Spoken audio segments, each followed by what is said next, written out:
Yun mga boss idol, share ko lang to para sa mga may sisiw dyan mga boss idol. Thank you so much sa mga subscriber, viewers natin mga boss idol. Kahit kunti ko lang, sana marami kayo pa rin tayo mga boss idol. Alam ko maraming nakinabang at natuto sa mga videos ko, DIY at sa pagmamanok mga boss idol, yung mga diskarte natin dyan. Kaya yun mga boss idol, kung nag-subscribe ka sa unang channel ko, please subscribe ngayon mga boss idol. Hindi to para sa akin, dito para sa iyo, para to sa mga anak nyo, yung mga anak na walang knowledge, yung mga new generation kids mga boss idol. Kaya yun, share ko lang to mga boss idol.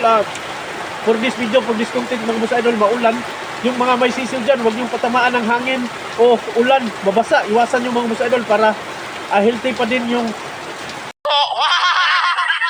sisil natin at maganda yung paglaki niya mga boss idol pag hindi natamaan ng hangin at tubig. Yung mabasa yung paa mga boss idol, iwasan talaga yun. Kaya yun sa mga backyard lang, kasi pag farm hindi yan tatamaan. Kasi alam ko pag farm mga boss idol, napaka genius yung mga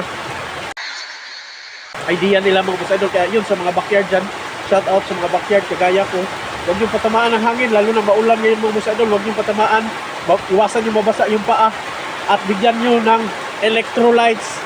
Kahit ang electrolytes mga boss idol, hindi lang naman yan pang-init. Kahit pabago-bago yung klima o climate change mga boss idol, bigyan pa din ng vitamins mga boss idol. Kahit electrolytes, bigyan mga boss idol. Between Pro powder, yun, bigyan nyo mga boss idol. Kaya hanggang dito ng videos mga boss idol. Huwag yung patamaan ng sisiw nyo ng hangin at tubig. Ang taong naberganan, lisod matumba, dalay gun ang Diyos sa matag sigil Diyos. The words of God is quickly and powerful. Let's go! Kain na lang, Lansunis!